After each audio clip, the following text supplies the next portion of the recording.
So RSA stands for the Royal Society for the Encouragement of the Arts, Manufactures, and Commerce, and it was founded in the UK in 1754.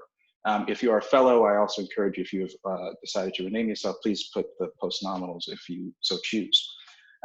Today, the RSA exists as an international fellowship-driven think tank committed to providing an independent platform for debate and research on contemporary issues and topics.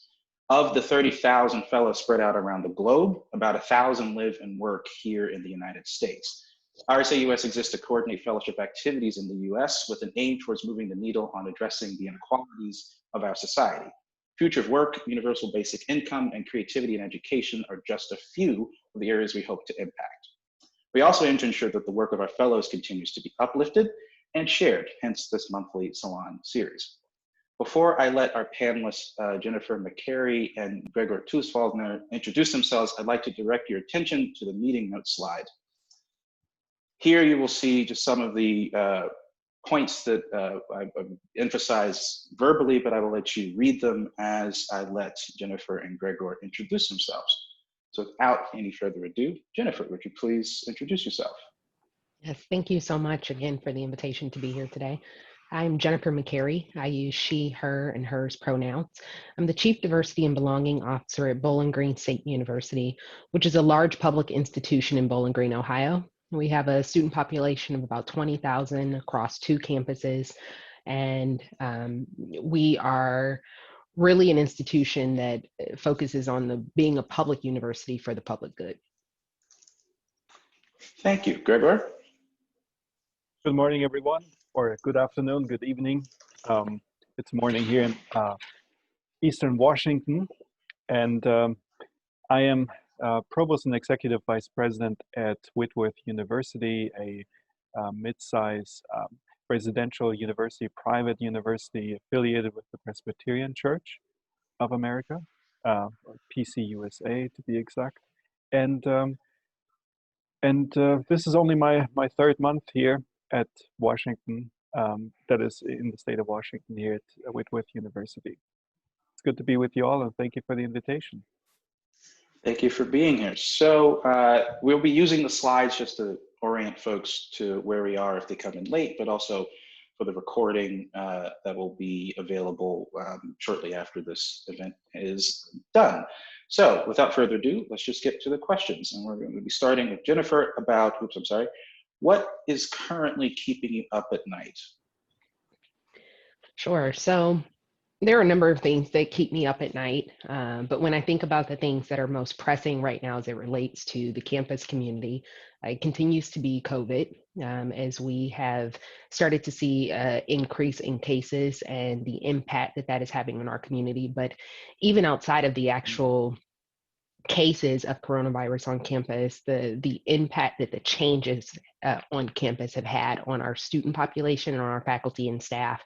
We have a number of faculty and staff who are working remotely, while the majority of our students are on campus. We have about 3,000 in our residence halls, which is significantly lower for our campus community, but the experience that those students are having in the hall is something that I think about, the social settings that they have, their safety and well-being.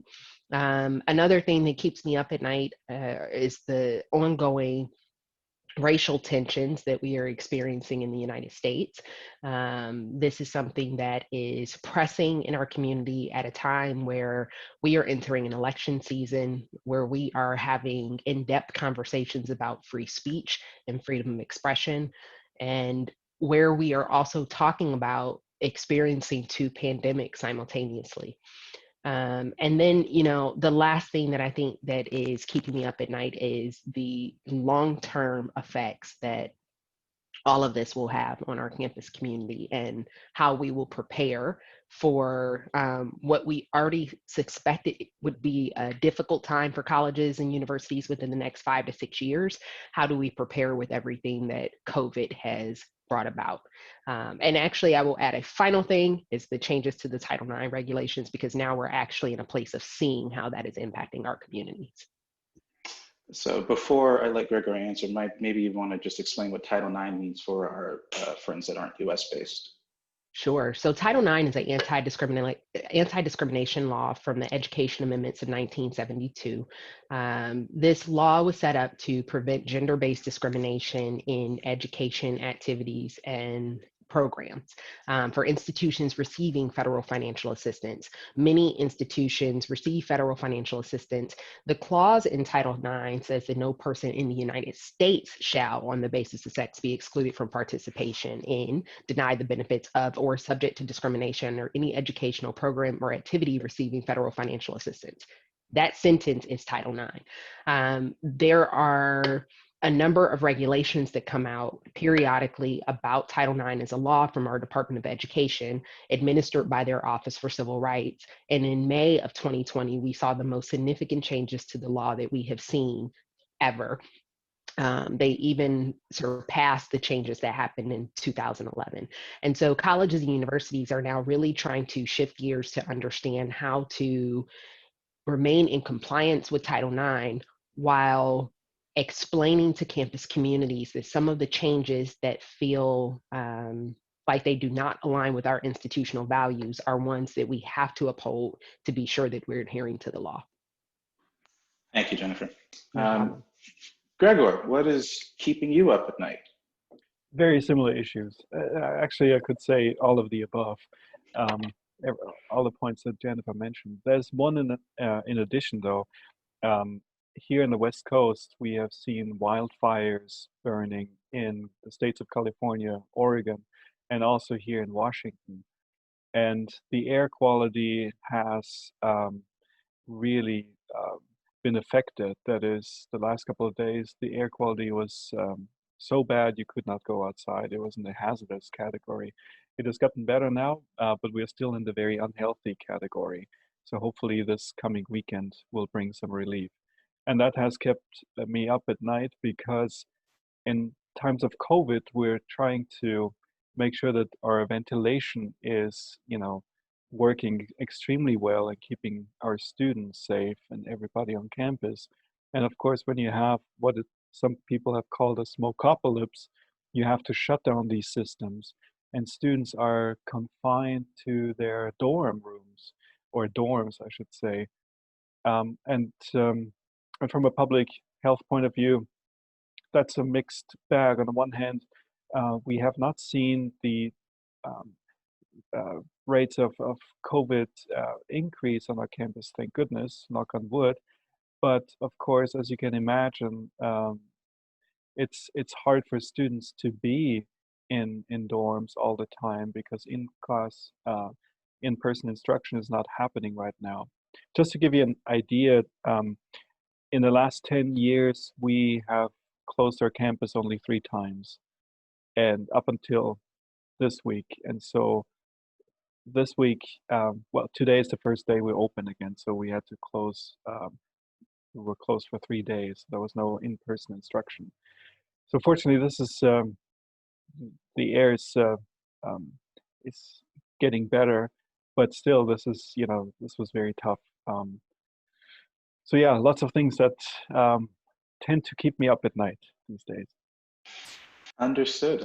Thank you both for sharing. So just to give everyone a sort of sense, what we're going to do is sort of move from more personal sort of reflections of their work, each of these individuals' works, and then shift to more institutional views of diversity, equity, and inclusion, and how COVID-19 is hampering those efforts. So back to Jennifer, responsibility for moving diversity, equity, inclusion, that is what DEI stands for, initiatives forward on 2 campuses is probably a big lift. On a good day, what has been easiest, if one can use that word in these times, to continue, and what has been hardest? Thanks for that question. It is difficult, and our campuses are so different as well. Our BG campus is the highly residential learning community where historically the first year and second year students live on campus. We have a very large Greek population. We are Division I athletes with a number of sports. And so that campus is what people might call a traditional campus experience. Our Firelands campus is about an hour away, and it functions as a 2-year, basically a community college model. And so I'm also the Chief Diversity and Belonging Officer for really 2 different institution types. It is not residential in nature. And so serving both of those campuses is a big lift. I would say that one of the things that has become easier is having people open to learning about one another and our differences as things continue to happen in the world that have made people recognize that there's quite a bit of division and a lack of understanding and awareness of one another. There's more opportunity now than ever before to remind people that we are still more alike than we are different, and that it's important for us to have an understanding of one another's identities, how those identities might intersect, how varying perspectives is something that's important, and how differences is something that should actually be really celebrated within our community. It advances the mission and the values and the work that we're trying to accomplish. And we get so much further when we have those varying identities and perspectives. And I think that people have been much more open to attending programs, workshops, professional development to talk about diversity and inclusion initiatives. I think that one of the things that has been the hardest is probably helping people understand that we won't always get it right.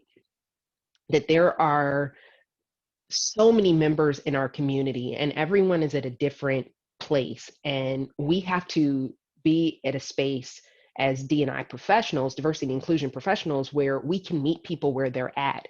And for folks who are further along in their social justice journey or in their understanding of cultural competence, they may be frustrated at times where it feels like we didn't respond in the way that they thought was appropriate, or we didn't do something that they thought that we should be doing, or that maybe our statement was a little too light.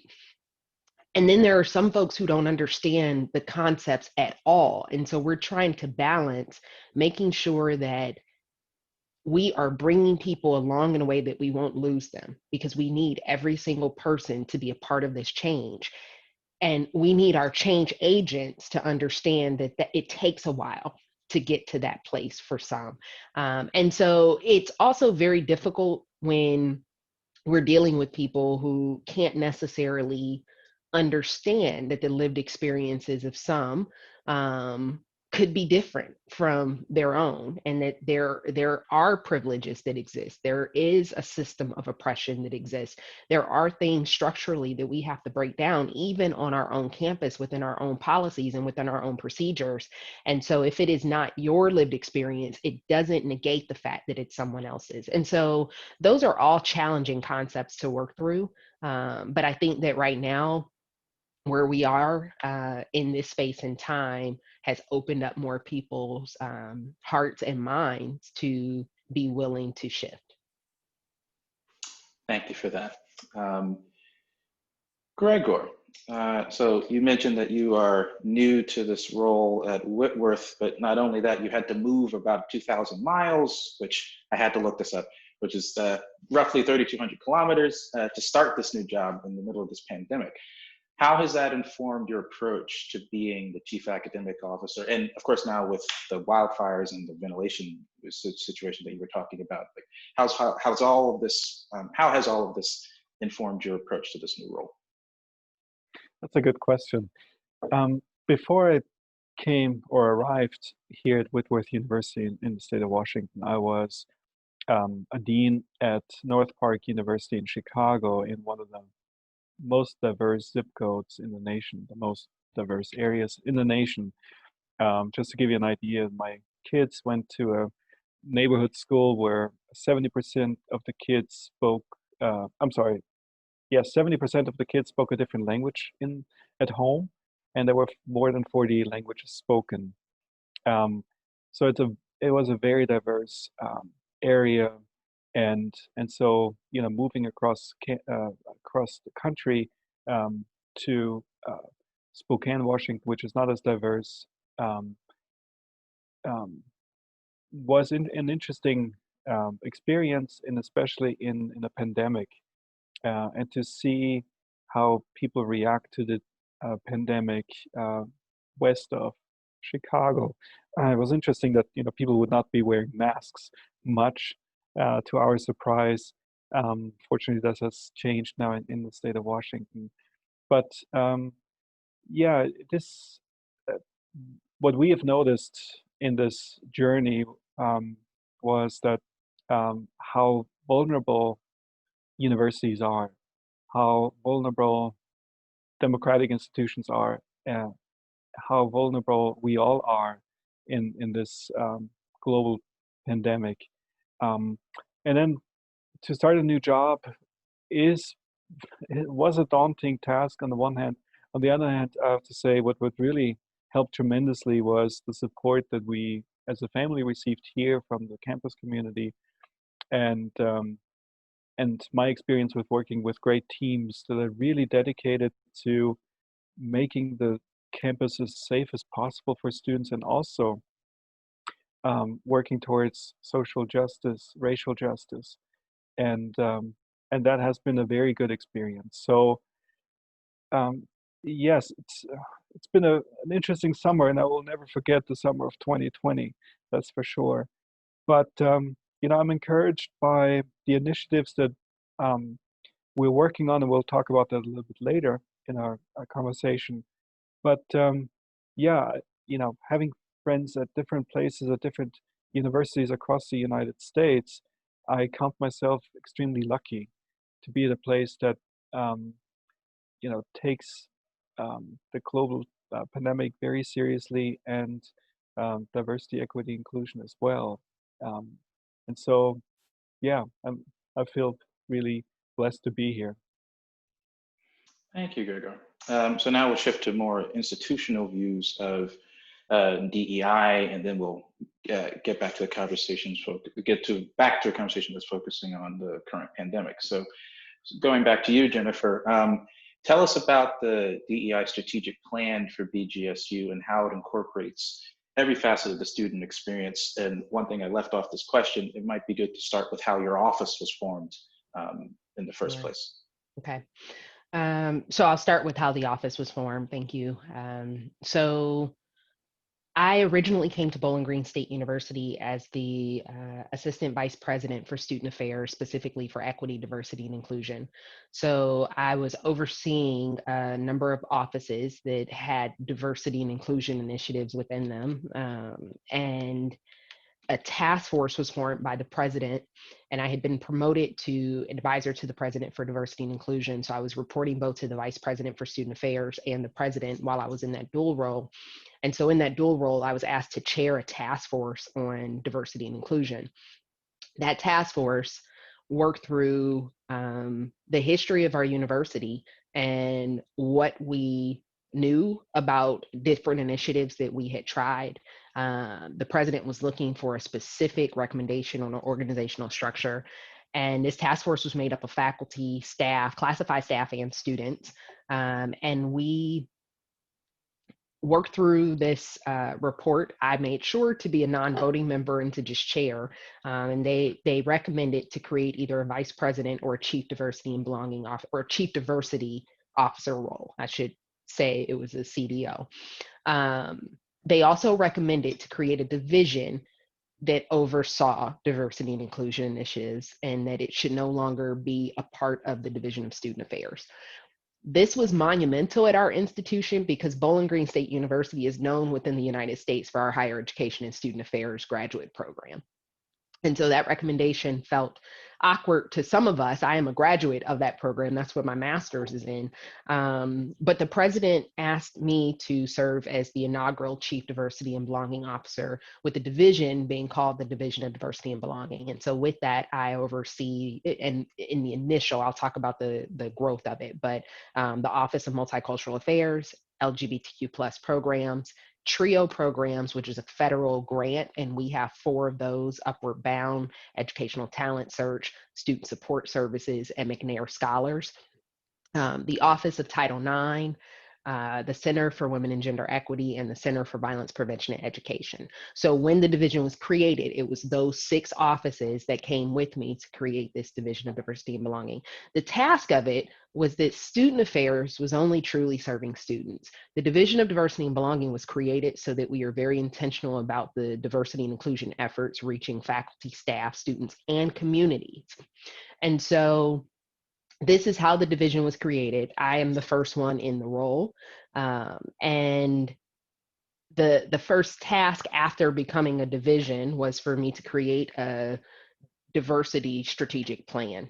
We have a university strategic plan, but the goal was that we would have one specific to diversity and belonging. And so in June of 2020, after an entire year of working on it, we were able to release our comprehensive strategy and plan for diversity and belonging. This is a document that lays out, and I'm gonna look over and glance at what we actually said our strategic goals were. We laid out a lot of the demographics. We did the work to have definition sessions to get feedback on how we should define certain things. So we defined diversity, equity, inclusion, belonging for our university, and tried to help people understand that belonging is the successful alignment of diversity, equity, and inclusion initiatives. And so our strategic goals are for each BGSU student to graduate with the cultural competence necessary to live in a meaningful and productive to lead a meaningful and productive life in a diverse world. That we will equip students from all identities with the tools to support necessary to overcome personal and societal barriers, graduate, and achieve success. That through our strategies, we will enhance our culture to support diversity and belonging, from our hiring practices to our recruitment and retention initiatives. And then the faculty, staff, and students will feel a sense of belonging with BGSU as a whole.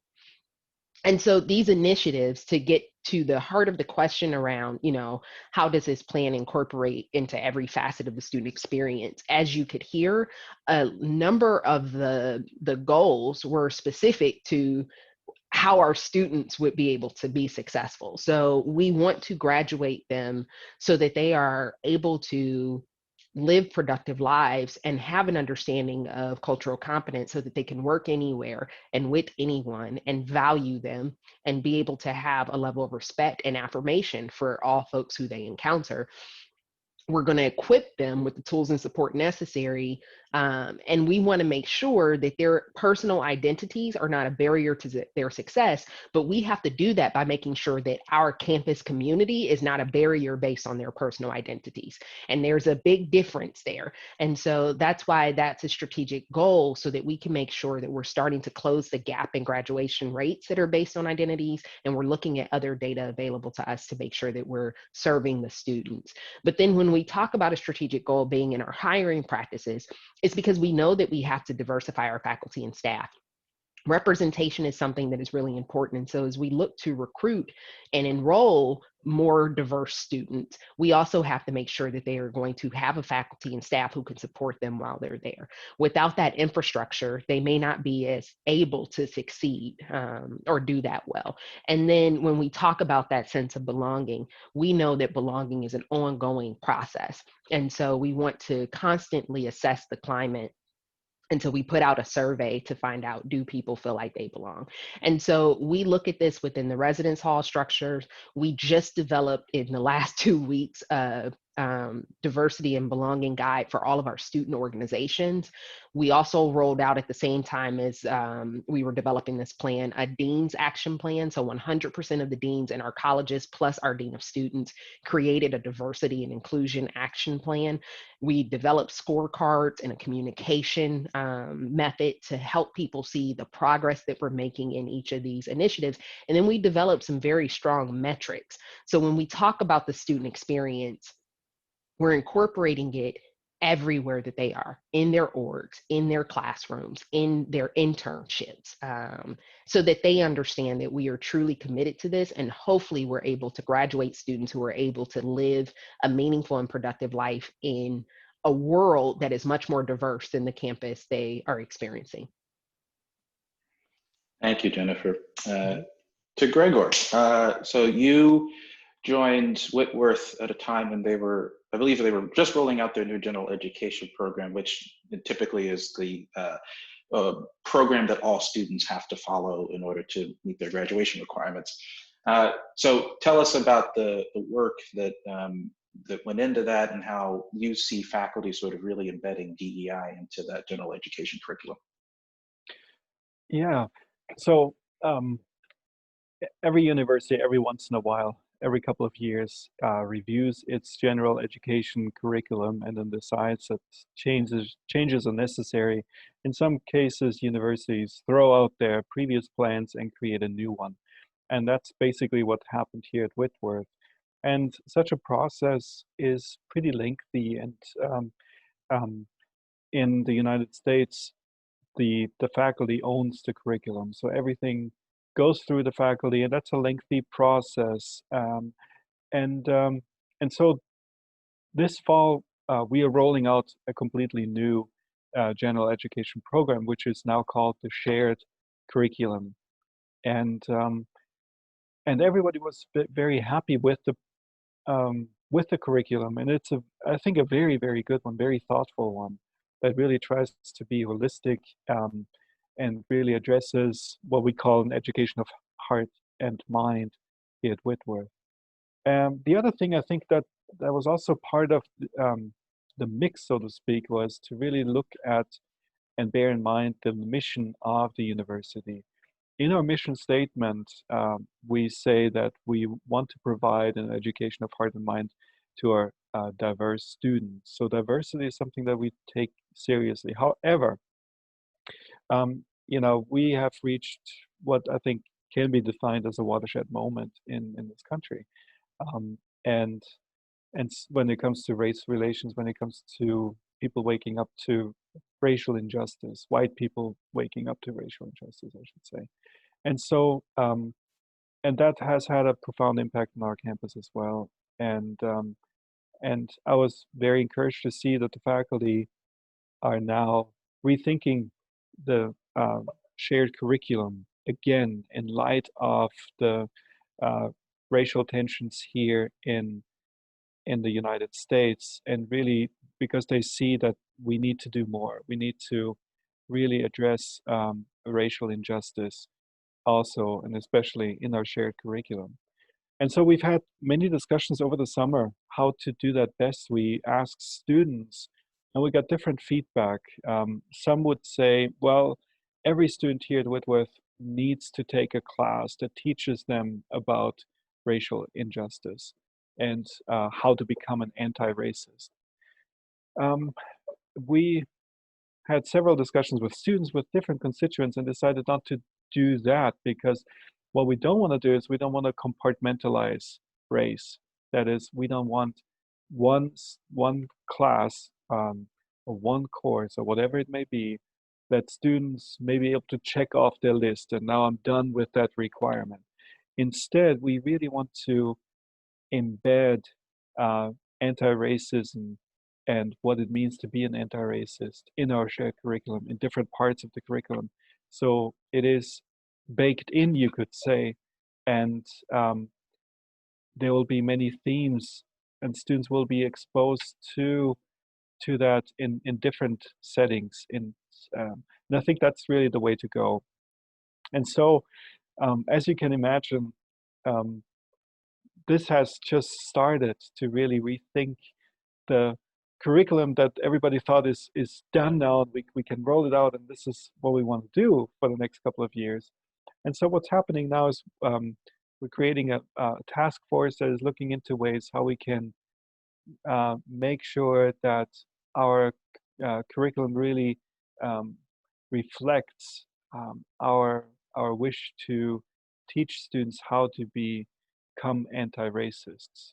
And so again, this is going to take a little bit of time, but I want to make sure that the faculty are getting it right and everybody's happy with the changes. So we're not there yet, but we're working towards it. Thank you for sharing. So this is to both of you, and we'll get to the COVID situation that we are currently facing. So the three of us last spoke on August 21st, and we all sort of looked at each other and said, a lot can change between then and now.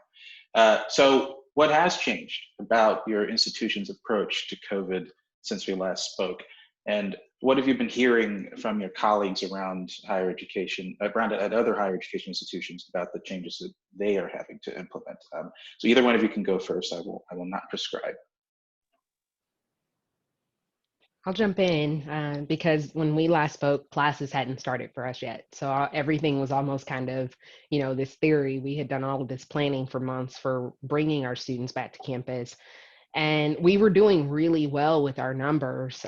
We have been in classes now, I think this is week 4. It might be week 3. I think it's week 4 though. And we were doing really well. And then all of a sudden after Labor Day, we started to see a spike. And so we have had to start shifting because we were originally offering tests, but we were only testing like our athletes and our hall staff. And then we were offering about 5,000 tests to other students who wanted to test. But we've had to start rethinking that. And now we're talking about doing the wastewater testing because we're seeing that there seems to be some evidence that that's really helping to slow the spread.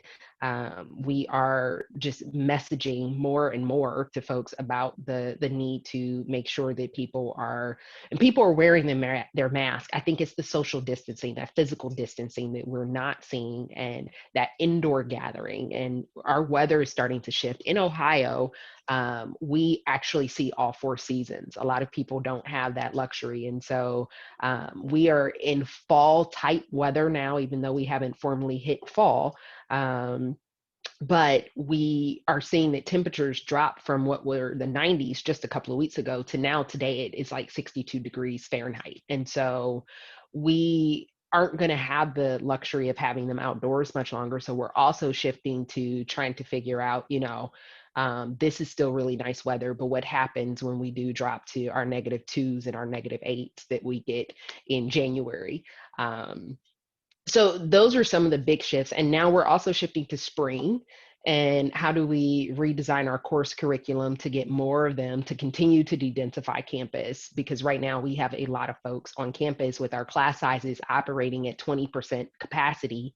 And a lot of our faculty working remotely while our students are in the classroom. And so we're really trying to re-envision how we still deliver a solid education that they expect and that they deserve, while also trying to keep the campus safe for as long as possible. Yeah, this sounds very familiar. And of course, some things that complicate the semester is, working around holidays. And so we have, say, 2 days, what we call fall break. It's a Monday and it's a Friday and a Monday in October. And so that's really mid-semester, and when students usually take off and go places. And we wanted to prevent that from a public health point of view, because we don't want students to venture out and then come back and infect the rest of our community. And so we canceled basically fall break. At the same time, we said, we told professors that they can choose to incorporate a different type of fall break. So just take different days off during the semester. That's fine. But the general idea is for students to stay on campus. We don't want them to travel. Now, the big challenge is Thanksgiving, which is the 3rd week of November. And that's a challenge because Thanksgiving, as you know, this is when Americans celebrate the Mayflower, people from the Mayflower, the Pilgrims coming over, and that. So it's a very special holiday, and usually students sometimes even take off a whole week, even though it's just a Thursday, or sometimes a Wednesday, Thursday, and Friday. And again, the idea was we don't want students to necessarily leave campus and then come back and infect everybody. And after Thanksgiving, there's only a window of 2 weeks, and then the semester is basically over, and final exams happen at the end of the semester. So what to do? What we wanted to do is we wanted to empower our students to make the right decisions for them.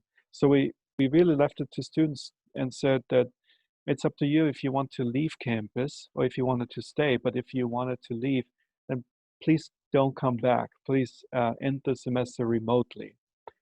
We did that because we know that many of our students um, would prefer to be on campus, and because they really want the resources that we can offer, resources they would not find at home. And so I think that is also an important aspect.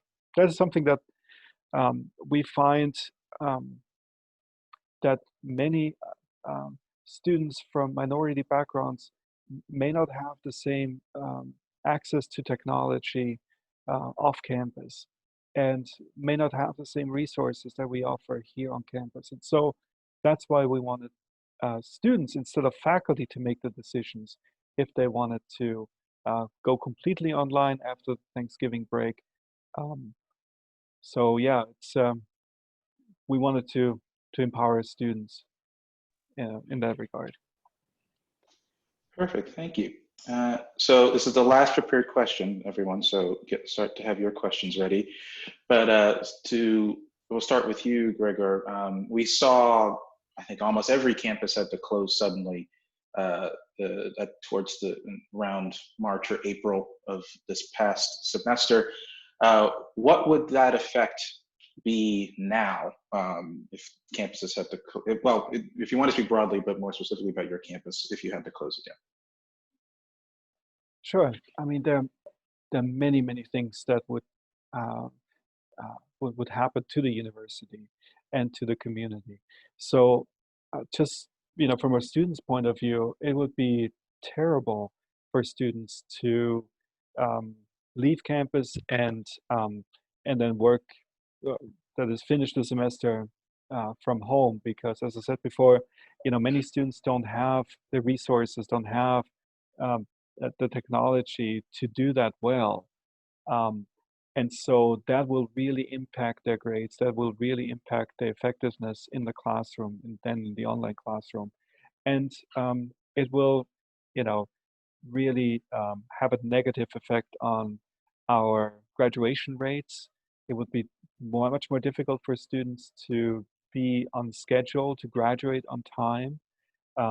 I think we could see more students dropping out of college altogether, which would be, a huge hit for their careers. And so that would, from a student point of view, it would be terrible.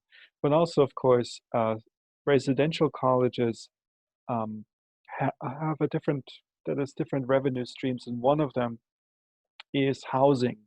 Um, and and so if students leave campus, they don't pay for staying on campus anymore, which would have a very negative effect on the financial situation of a university. We saw that nationwide in the spring when colleges across the United States, even the wealthiest ones, would have to make budgetary decisions and save money. And so a lot of people were laid off, furloughed, and we would see that again most likely. Our university has certain reserves, but they're not endless, of course. And so depending on when we would have to close, that would make a big difference in terms of how we would manage that financially. So there are many, many ways how this would impact not only students, but also the university itself, faculty, their families, our staff. Of course, it would also have an impact on the region. That is especially something that we feel in smaller towns all over the United States, where colleges and universities are the biggest employers in certain areas. I think that may also be the case in Bowling Green, where I think Bowling Green is one of the biggest, if not the biggest employer. Jennifer will tell us more about that. Whitworth is not the biggest employer in our town. We have other industries here too, and we have another private university here, which is bigger than we are. So, but we would definitely feel that in many different ways.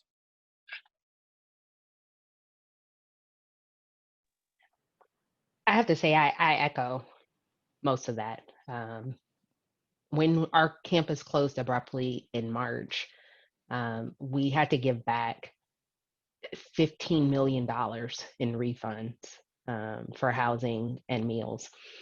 And that was something that was difficult for the university. We were fortunately in a good financial position before this started. And so we still had to issue furloughs and lay off 119 people. Our state share of instruction was reduced, which is the amount of money that each public institution receives from the state. It wasn't reduced as drastically as we thought, which was good news. However, if our campuses have to close again, that would mean that things are bad in our county, in our region, perhaps, not just our campus. And so, and the majority of our students, keep in mind, live off campus. And so they are living in the community, and we are very much a college town, and we feel a sense of responsibility to that community that surrounds the university. And then at our other campus, you know, it's not residential, so they are entirely in the community. And so we're watching the CDC guidelines, we're watching our state guidelines, we're watching the numbers, we're watching our infection rate in comparison to the state's infection rate.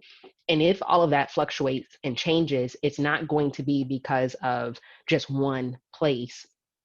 And so it would mean that it's probably catastrophic for the city, which means that a number of businesses would probably have to close again. And I would imagine that we would see another mass amount of layoffs, and it could impact more services that are for students, being something that we can no longer offer. And I don't know, and it's funny because I often use the term watershed, right? Because I do think that COVID is the watershed of higher education. I don't know that a number of institutions would make it if this happens again. I believe that a number of areas will be looked at differently as well if institutions are forced to close again, because when you're forced to look at those type of pay cuts or budget cuts and reductions, then you have to also start to think about, well, could we collapse these areas, right? Or these services? And could we teach this class a different way? And could we outsource this perhaps? And so I think that it will close some smaller institutions. I think that it will close some historically Black colleges and universities. I think that it will potentially hurt a number of large public institutions who have been struggling for enrollment for a long time. And we will start to see more state systems where some of the larger institutions expand their footprint by picking up some of those campuses that aren't able to survive. And so I think that we're really going to see a major shift in higher education here soon if we have to close again. Okay, thank you both for that. As I've been sharing or queuing you all up in the chat, this was the last prepared question. As I said, ignore the participants tab to raise your hand. I'll just let you unmute and speak. We'll probably do this for about 10 to 11 minutes. So if there are any questions or comments, please feel free to unmute yourself and share.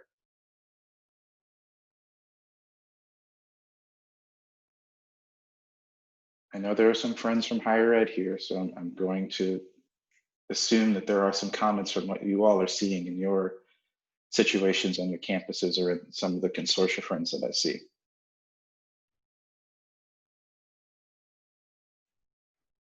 Go ahead, Andy, you can unmute yourself. Hi, can you hear me? Yes. Okay, great. I'm actually Zana. For some reason, it's come up on my husband's one, but I'm Zana Bezic. I work with an American university who has a program in London. I worked with them for many years. I'm professor of English dramatic literature and London theatre. And I wonder for you, Jennifer and Gregor, and indeed Robert, at the moment, how does it feel when you look at the possibility of your students and our students traveling over to Europe in spring 21? So we have actually already made the decision that we are canceling all study abroad and international travel opportunities for our students. And that was a very difficult decision. Yes. But we also did that because we feel like our campus community is perhaps the danger, right? We're in Ohio, a state that is still really battling with this. And we're on a lot of do not travel lists for other states where even if our students were to travel, they would have to quarantine or isolate for the first like 14 days if they're wherever they're going. And so when we think about what that experience looked like to be abroad and have to trust their social responsibility to make sure that they're isolating in that way when they arrive, and if there are even places that are open to them to be able to travel to, we just felt like that would be a lot for college age students, these emerging adults, to navigate. And so we made the difficult decision for them. Yes, thank you. Mm-hmm. For us, it was very similar. We also canceled all study abroad programs, which really pains me a lot. Being a product of global education myself, I hail from Austria and spent my first year abroad at Bowling Green State University, where Jennifer is, and that has really had a tremendous impact on me. I mean, I wouldn't be here if I had not spent that 1 year. And I tell every student, and I have been telling every student, if they can study abroad, they need to study abroad, for a semester or especially a year, if that's possible. So it pains me a lot personally that we had to do that, but I don't see a way forward without a vaccine, without COVID numbers dwindling. Yes. Thank you I both. agree. Oh, I'm sorry, Thank Andy. Yeah, no problem. Thank you. I agree about the safety of our students, actually. Yes. So thank you. So Gigi asked a question in the chat, and I know Gigi is also in higher ed. Oh, go ahead. If you want to ask it yourself, go ahead.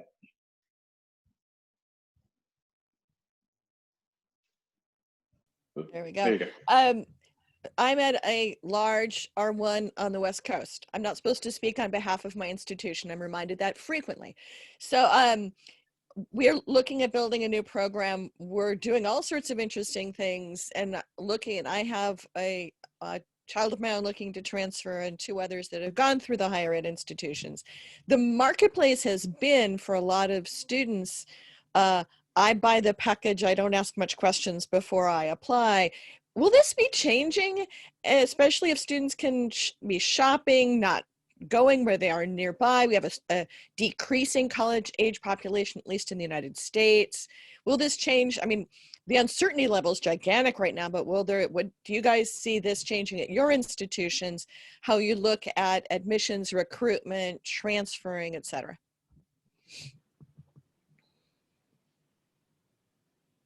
Is Gregor still here? I don't know if you want to take that first. Yeah, I can talk a little bit about that. So I'm not sure if if this is going to change how students view higher education and geography, even if everybody's in the same online space, or we see more and more, online programs. What we have seen is, and I'm not sure if this trend will continue, but students tend to, even when it comes to online courses, enroll in universities and colleges that are nearby. And I'm not sure if this is going to change. And one of the reasons why, and a very important reason why we wanted to open in person, and we did, just like Bowling Green, is that most of our students really prefer that. Online just doesn't work for everyone, and retention in online settings is much worse than in-person instruction. And so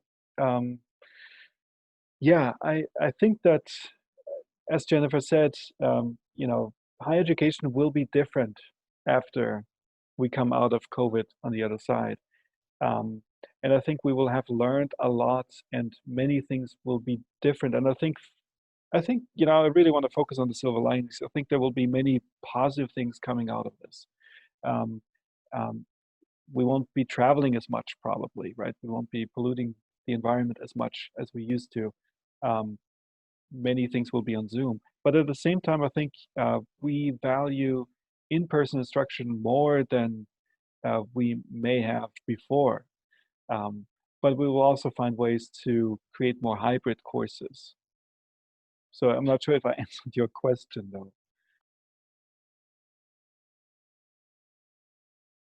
May I extrapolate a little further? So we have a dip coming. We do have a dip coming, 2025, 2026.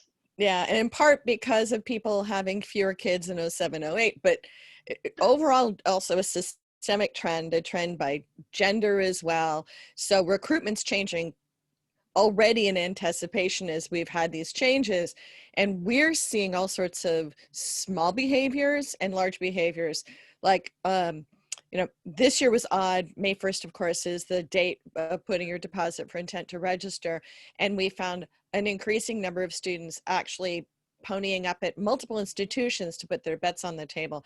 Whether that, and that's a predictor of butts in seats in the fall.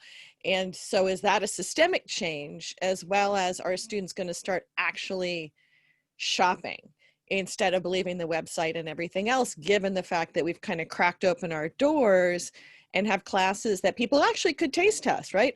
That as we get more comfortable having some pieces of the online visible, you actually can step in and watch and see, versus the I have to come to campus and I take the tour with the nice looking person with the flag. So I do think, I suspect we're going to see a behavior and choice, and people are going to be a little more paranoid on this expensive choice and wanting to kick our tires more. But that's, I think that some students shopped a bit more this year as they were waiting to see if schools will be online or in person, because most of them still wanted that in-person experience. And so they were trying to get accepted. And then a lot of them made their decisions once an institution announced if they were going to be online or in person. I do agree with you, however, that we are going to see it become more competitive, because they are going to shop. They're going to look and see who is still requiring these standardized test scores for me to get in. You know, what are the campus communities looking like? Where's the money going? Is most of my learning going to be online, or is it going to be in person?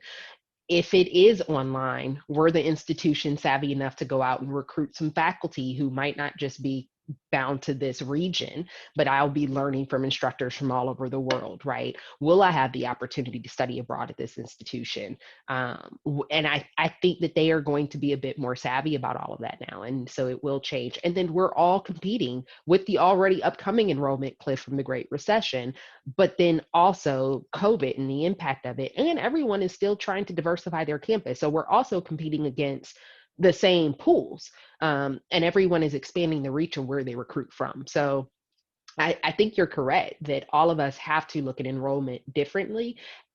And I'm just plugging this because this is what I'm working on for my dissertation. We need to start looking at attrition, not just retention. We need to work on do we have high and low retention or attrition rates, not just our retention rates. Thank you both, and Gigi, for that question and for the extrapolation. Any last questions or comments in the last 3 minutes? Okay, hearing none, I'm going to stop sharing and ask that if you happen to be on video or close to a reaction bar, that you join me in thanking Jennifer and Gregor for joining us today.